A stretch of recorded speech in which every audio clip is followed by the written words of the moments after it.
presentation is on parts of the human brain, chemical imbalance, and mental illness. Introduction question. What regions and structures do you know about in the brain? The left and right side of the brain. And what's the fancy word for the sides? Brain stem. I know that much. There's a frontal lobe and a something cortex. Do you know what a frontal lobe is for? No, I think it's serotonin. Also, I know that one side is more for like artsy stuff and more is your critical thinking. The left one, that's for actually thinking, and the right one is for your brain creativity and nonsense. Okay. So the human brain can be divided in a bunch of ways. Yes, it's a wonderful picture. There's the left and right hemispheres, which are the sides, and then the cerebellum, cerebrum, and brainstem. The left hemisphere is the language and logic side, while the right hemisphere is known for the visual creativity, looking at stuff expressively sort of thing. If we break it down, the cerebrum is the largest part of the brain and is divided into 4 lobes, which are the frontal, temporal, parietal, and occipital lobes. Yeah, it's a weird word. These sections are involved with thinking, learning, memory, language, emotion, movement, and perception, or like seeing things. The frontal lobe is the problem-solving, decision-making, attention, intelligence. Conscious behaviors. What is your question? Was that a question? Yeah. What's your question? Oh no, I forgot. Wait, say what you just said again and I'll figure it out. The frontal lobe is the problem-solving, decision-making, attention, intelligence, and voluntary or conscious behaviors. It also contains the motor complex and the prefrontal cortex. And the prefrontal cortex initiates front lobe functions, while the motor complex is responsible for planning and coordinating movements. The temporal lobe is about is involved with understanding, language, memory building and gaining, facial and object recognition, perception, and auditory info processing. Perception, that was what my question was about, but now I can't remember. Were you asking what it is? No, I know what it is. Okay, because it's not just a D&D thing. No, I don't know. I had something in my head and I forgot. Okay, and then the parietal lobe, I thought you were looking for like a high five or something. That's why I did that. No, that was my question asking because you were in the middle of speaking. Okay, so the parietal lobe determines and interprets bodily and environmental sensory info, or bodily is also known as somatosensory, and that is the somatosensory cortex can pinpoint exact area of the body and what type of stimulation receives. So if I like tap you, you know what to tap. But if I go like that, you know what to push. Other parts of the brain are the cerebellum and the brainstem. The cerebellum regulates motor behaviors, especially automatic movements, and it regulates balance and posture. And a fun fact, the cerebellum, this boy here on the diagram, yes, this boy, this is the cerebrum and has all the lobey boys. This is the cerebellum. Is only 10% of the brain's weight, but it has more neurons than the rest of the brain combined. Wow. Yeah, it's a dense boy. It's got all the brain cells. Yep. And then the brainstem, which is this purple thingy, it connects the cerebellum and cerebrum to the spinal cord and acts as like a relay center or kind of like a post office. And then it regulates automatic functions like sleep cycles, breathing, our body temp, digestion, coughing, and sneezing. We're going to move on to the limbic system, which mediates and regulates emotion and memory. So you got the amygdala, which is involved with processing emotions, and it ties emotional meaning to memories, processes rewards, helps in decision making, and is most well known for the fight or flight response. If you have anxiety, it goes wah. Yeah, it likes to go hyper. It thinks you're dying when you're not actually dying. When you just have a test, yes. Yeah, it thinks. The thalamus contributes to attention, perception, timing, and movement, and relays sensory motor info and additional info between the cerebral cortex, brainstem, and other brain parts. The hypothalamus regulates behavioral and physiological functions like thirst, hunger, body temp, and etc. And it uses other brain and body parts to do so. And then the hippocampus is your... What's a cortical part? Cortical is brain parts. So like, when I googled it, it was like this outer bit. Oh, okay. Not the bone, but like the squishy bits. Yes, I would hope your brain is squishy, but anyway. The hippocampus is where your memory and learning, or the formation of your memories and early long-term storage is.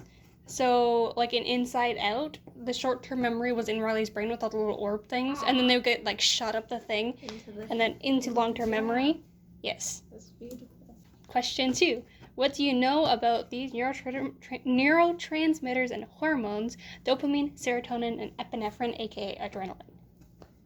I know hormones, if you have an imbalance or not too much, it really freaks up your whole entire body. Serotonin is the happy hormone. Yes. And also, and endorphins is induced in love, and chocolate gives you endorphins. Epinephrine, not endorphins. I don't know if what causes stress, but I know if you have too much of that, it can ruin your entire body. What was the third option? The third one's epinephrine, aka adrenaline. Oh my god, I love adrenaline. That's the thing that can sometimes make people like lift up whole damn cars to save their children. Yep. I love adrenaline. To break it down, neurotransmitters are chemicals in the nervous system that are used to transmit signals and messages all over the human body. They're primarily found in the synapse cleft of a nerve cell, which I did not get a picture of, but it's like if you had a cuppy thing and a bunch of circles, and then your nerve here is going like wee, because it has little arms on it. This little bitty here is the synapse, and then the dopamine and serotonin and whatever just kind of like hang out there, and they help get messages across. And hormones are also chemicals, but they work a lot more slowly over the body in the blood. Yes, like puberty. In the bloodstream, and the endocrine system is used to regulate homeostasis, and hormones are used in the endocrine system, or produced by the endocrine system. Some chemicals like dopamine and serotonin, as I think I just mentioned, act both as hormones and neurotransmitters, depending on where they are in the body. And then dopamine. This is the chemical structure, I think is the right word for it, for dopamine. So C8H11NO2. Why? Because it's like 8 carbon, 11 hydrogen, 1 nitrogen, and 2 oxygen. And then boom, dopamine. Dopamine is the motivation and reward hormone, and it plays a role in memory, mood, sleep, learning, concentration, and body movements. It's a neurotransmitter mainly produced in the brain, brainstem, and adrenal glands, which are little like hat-looking thingies that sit above your kidneys. And it's associated with disorders like ADHD, schizophrenia, anxiety, depression, and Parkinson's disease. Like we were just saying, too little dopamine can be caused by Parkinson's disease, stress or trauma, or substance abuse, aka addiction. But dopamine imbalance or dysregulation can cause muscle cramps, digestion problems, pneumonia, trouble sleeping, slower movements and speech, generally feeling tired or sad, lacking hope and motivation, hallucinations, moodiness, lack of focus, and changes in weight. Too much dopamine can cause a high libido or sex drive, anxiety, insomnia, increased energy, and inability to focus and learn, aggression, and or hallucinations. ADHD is actually linked to low levels of dopamine. Oh, wow, that's sad. Yeah, because it also helps. You have too much energy. Yeah. Because dopamine also helps regulate attention, like focusing. So if your dopamine levels are low, but I think we get to that later anyway, because I think I brought up ADHD. Okay. Serotonin, aka 5-hydroxytryptamine, or 5-HT. It's like the Big Dipper. Oh, it does look like the Big Dipper. But yeah, this boy.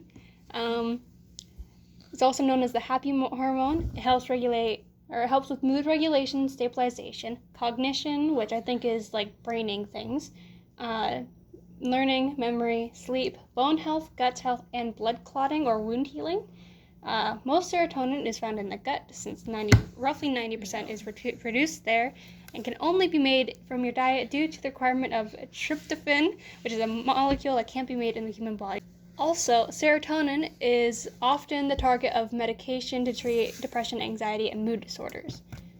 Part 2, serotonin is associated with depression, anxiety, sleep problems, digestion issues, suicidal behavior, OCD, PTSD, panic disorders, schizophrenia, and phobias when there is an imbalance. Potential causes for the imbalance are often 1, the body isn't producing enough serotonin, which can usually be fixed with dietary changes, or 2, aka B, the body isn't effectively using serotonin either from a lack of receptors, which like are in the synapse and they go and just like eat all of the serotonin, or the receptors aren't working properly.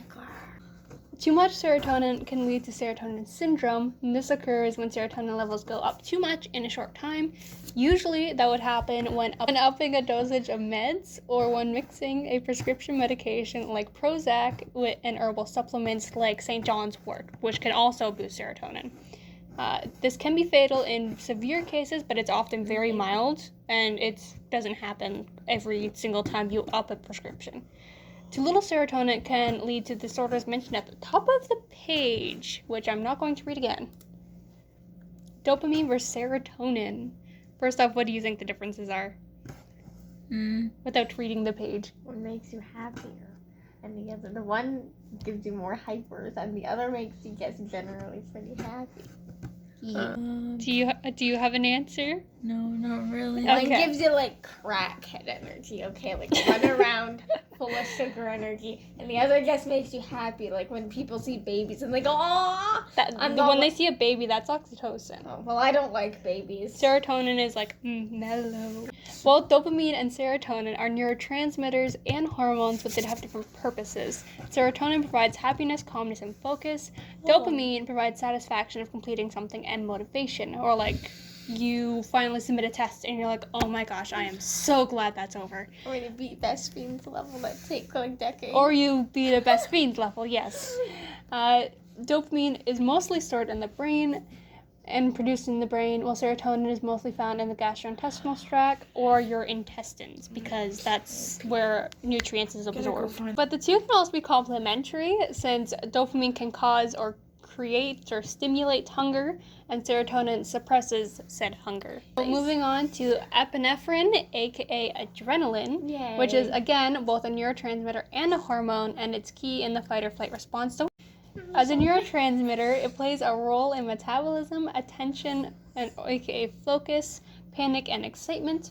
Abnormal levels are linked to sleep disorders, anxiety, hypertension, and lowered immunity. Epinephrine's major role, though, is as a hormone. There, it is used to respond to stress or danger.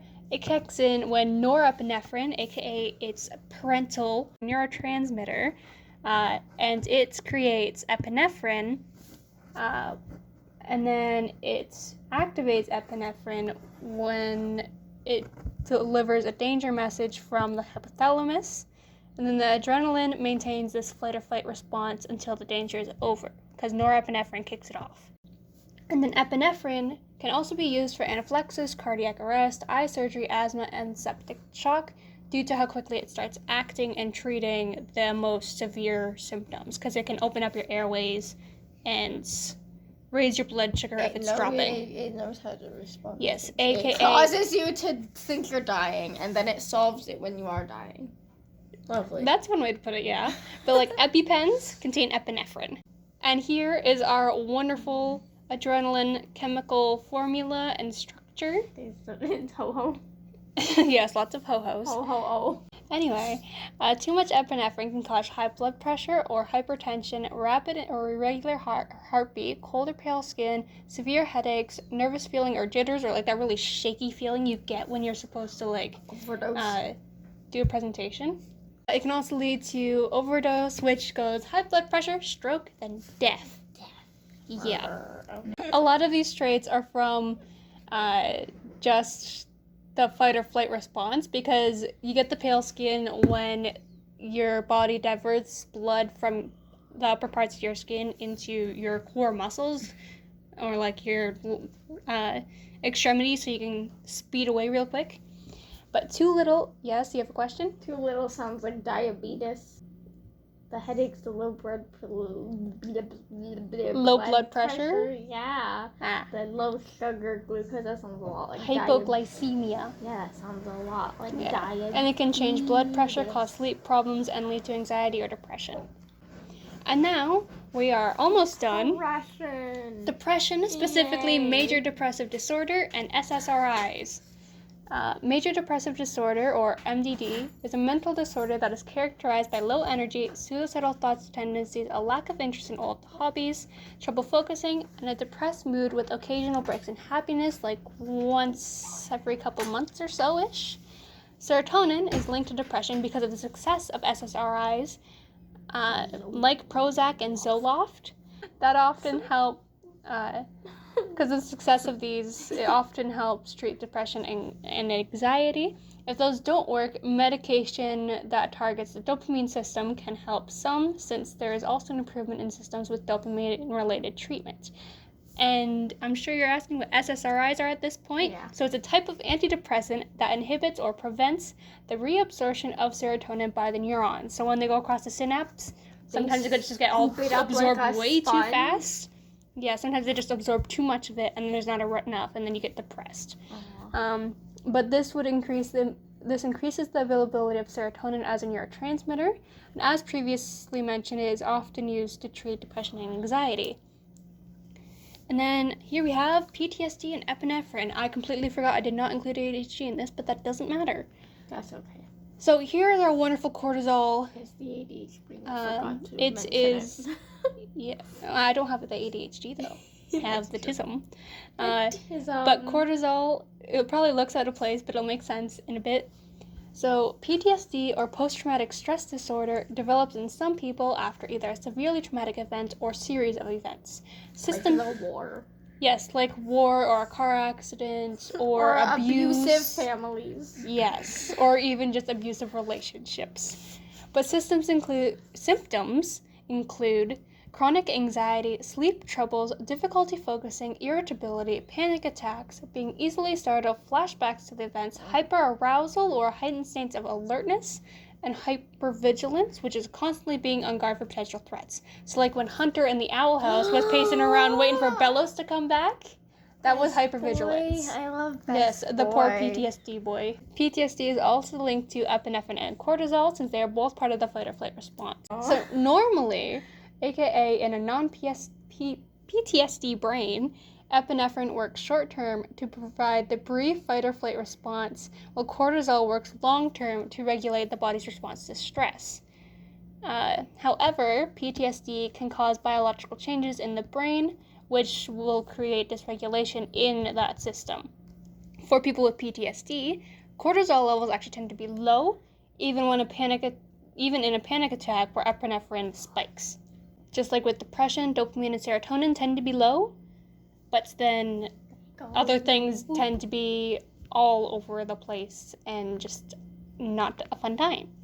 So hyperarousal is potentially caused by neurological pathways between the hypothalamus, pituitary gland, and adrenal, or the HPA axis, and this regulates the stress response, and this can lead to the pathways becoming hypersensitive. So when exposed to a specific sensory stimulus, aka triggers, the HPA axis will overreact, leading to excess epinephrine and stimulating the brain's fear centers. Yeah. And our last question... Rainbow. They even did it in rainbow order. That is good for them. It's wonderful. Okay, so which areas of the brain do you think are most impacted by PTSD and anxiety? That's where I gotta read them all. Well, it's not your smell, because your smell don't do that. Like, your smell can initiate memory. That's true, it can. Your body awareness is probably more heightened than anything. Makes sense. And like environmental awareness too? Your vision too. How would your vision be impacted? Explain. Because you can see things. Like, No, if you're having a true. flashback, you'll see it. Unless that's like... Oh, I mean, it's not But like... then again, I guess it's like a physical scene. Like, when you dream, you don't Flashbacks? physically see it. Yeah. Or maybe like facial, I guess not, facial yeah. recognition, Oh, everything. yeah, some people's faces could be really damn scary. Yeah. Or like your dead grandma, you that might could be see terrifying. someone and they'll have like the basic characteristics like skin tone or eye color or like hair type. Yeah, And then you're like, that. oh shoot, it's that person. And then you look for a few more Some seconds, days like, oh wait, no, that's just Fred. Just a random scare. Do you think that Ow, I guess either of popped it. those would impact like concentration or problem solving Yes. or? Because you wouldn't be able to concentrate if you're panicking on the inside. Okay. And that is done. Here is my 2-page bibliography. Bibliography. Yep. Thank you for participating.